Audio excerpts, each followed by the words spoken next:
All right, we're live. Sir, first of all, I've enjoyed your YouTube video. I wouldn't say I've enjoyed. I have enjoyed them, but I've been puzzled by them. I've been puzzled by the subject. And for people who have no idea what's going on, let's sort of unpack this for them. In Canada, Canada is very different than the United States. I love Canada. I'm a giant fan of Canada. If there's one place I would live outside of the U.S., 100% it would be Canada. I love it up there. I think the people are at least 20% more polite than America. But you've got some weird shit going on up there. And your king, what do you call him? Prime Minister? Trudeau? That fella? The Castro lover. The Castro lover. I was just going to say that. This fucking guy. And people have been posting today all the atrocities that Castro committed during his regime to sort of show how preposterous. What's a few thousand firing squad deaths? A few thousand. How about all the different people that they executed and then sold their blood to the Viet Cong? Yes, Did you see that? I tweeted that one this morning. Wonderful. Yes. Wonderful man. $50 a pint. Yeah, he was a wonderful man, that fucking savage. Trudeau, and what he represents is, I think, the good side of it, what he's trying to do, they're trying to make a kinder, more progressive, more inclusive country. But along the way, what they're doing is they're promoting what you would call online social justice warrior values. And some of them are a little preposterous. You are one of the very few academics who have fought against some of these ideas that are not just being promoted, but are being enforced. And written into law. And one of them is about gender pronouns. What we mean by gender pronouns is not just he and she, but a whole slew of invented gender pronouns that you're going to be compelled to use. Yeah, you're already compelled to use, and likely in the States too, even though people don't know it yet. Certainly in New York, and the employment EEOC has already ruled on that with regards to businesses for the U.S. and yeah, businesses and I believe also landlords. I think, so if your landlord chooses to misgender you, and not just misgender you, like if you're a transgender woman, you used to be a man, now you're a woman, and they call you a he, it's not just that. Like, you're compelled to use, what is the number of them now? Well, there's no standard nomenclature for the non-gender, or for the non-binary types. There's many, many invented words. And which of those you're supposed to use is dependent entirely on the subjective choice of the person that you're talking with. Now, most people, I believe, out there listening are going, what the hell are they talking about right now?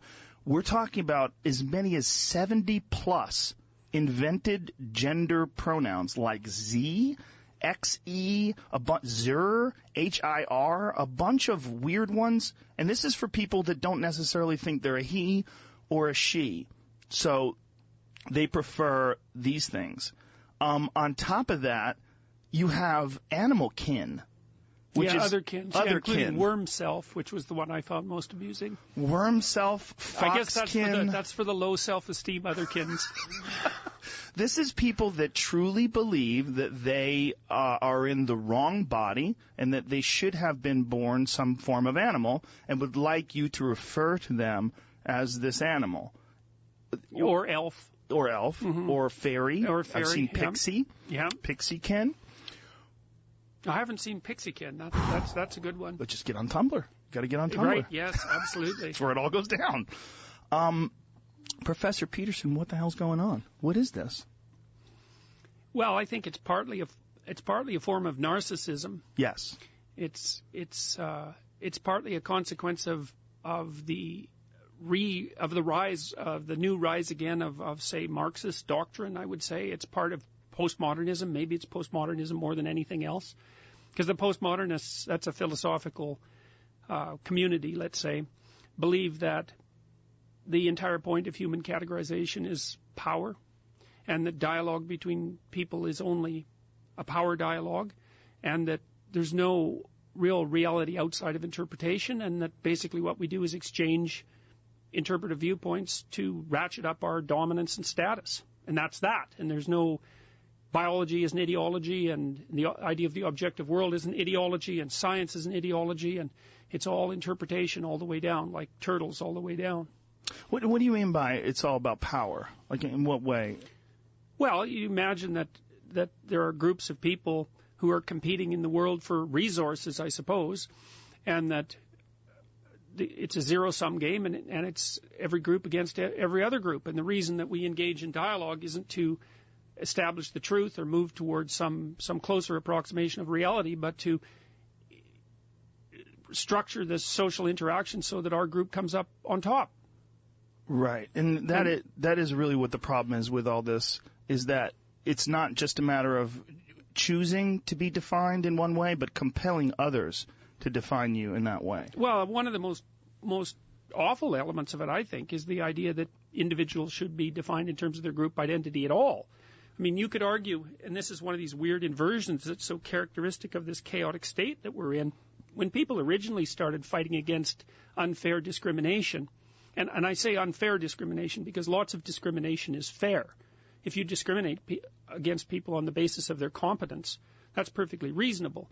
It's unfair discrimination that constitutes the proper battleground for people who have a more egalitarian viewpoint.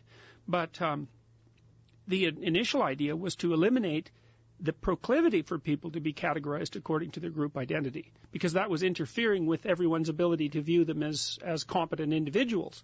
But that got flipped probably in the 70s after the Soviet state so self-evidently was revealed as a catastrophe. That got flipped so that the world was turned into one group against another, power struggle from one group against another, and then the social justice warrior types and the lefties, even the Democratic Party, started categorizing everybody according to their ethnic or sexual or racial identity and made that the canonical element of their being. And that's an absolutely terrible thing to do. It leads to, in the Soviet Union, when that happened, for example, when they introduced that idea along with the notion of class guilt. So, for example, when the Soviets collectivized the farms, they pretty much wiped out or raped and froze to death all of their competent farmers. They called them kulaks, and they attributed class guilt to them because they were successful peasants, and they defined their success as oppression and theft. They killed all of them, pretty much, shipped them off to Siberia and froze them to death, and they were the productive agriculturalists in the Soviet Union. And then in the 1930s in the Ukraine, because of that, about 6 million Ukrainians starved to death.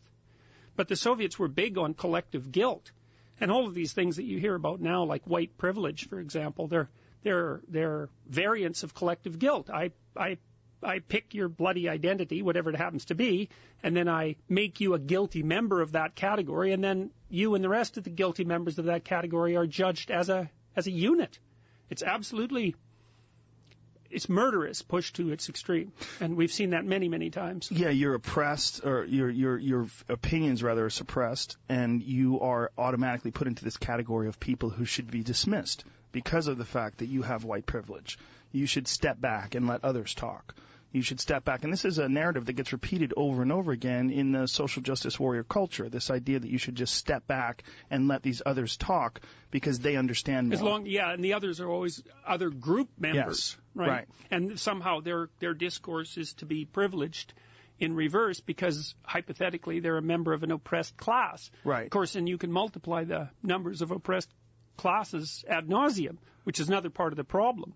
Yeah, like the idea is that in giving them privilege because they have been marginalized, you will balance things out. You will somehow or another reverse the scale. And that's another example of the class-based guilt idea. You know, it doesn't seem to me self-evident that I'm to blame for slavery, for example. I mean, being a Canadian, it's a slightly different situation, I suppose. But the idea that as a member of a culture, that you're somehow responsible for the past sins of that culture, let's say, it's a very, very anti-Western ethos. It goes along with this idea of class guilt because your group membership is the most important thing. If your group at some point in the past did something reprehensible, which of course every group has done, that's for sure, then you are de facto responsible in the present for that. How do you think we got to this point where people are repeating these patterns that were ultimately incredibly unsuccessful and dangerous and deadly in the past, like Marxism, for example? Like, people proudly proclaim themselves as having Marxist ideology. One in five social scientists claims to be a Marxist. How do they not understand the history? Well, why don't you fill people in on how that went bad? Well, the estimates vary, but in the Soviet Union between 1919 and 1959, somewhere between 30 and 50 million people were killed in internal oppression alone. So that's pretty bad. And then in China, which was operating under exactly the same principles, it might have been up to 100 million killed during Mao's time. And of course, Mao is still revered in China, appallingly enough.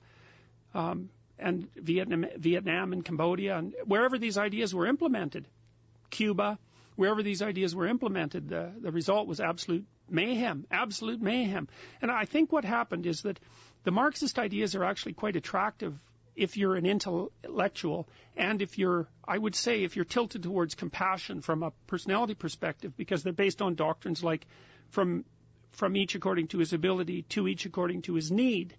And the idea that you should fulfill people's needs, or that society should fulfill people's needs, is on the surface of it an attractive idea.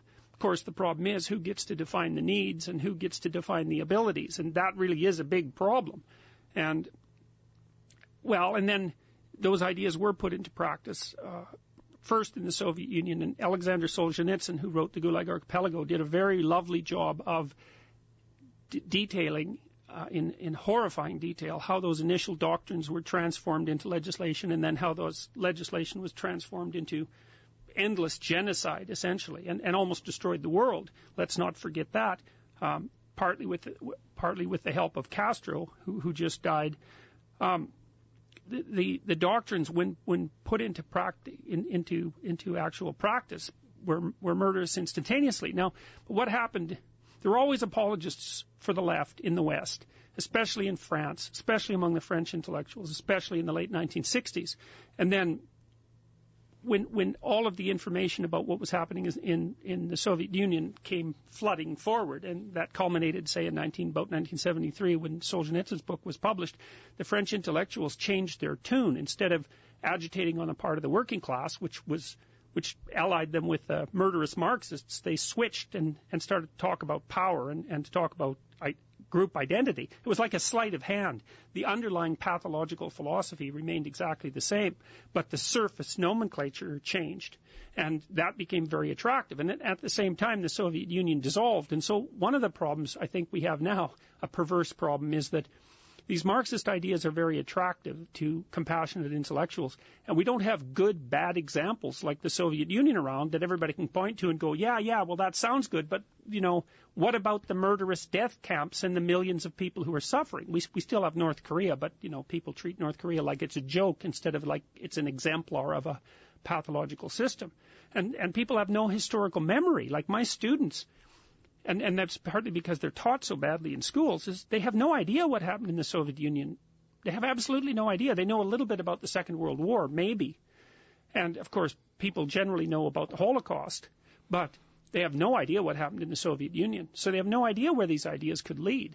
And the universities and the high schools are so full of people who are radically left-leaning that the students are never taught any proper history. They're taught about the evils of capitalism. And it's not like any system is perfect, but there's difference between imperfect and consciously murderous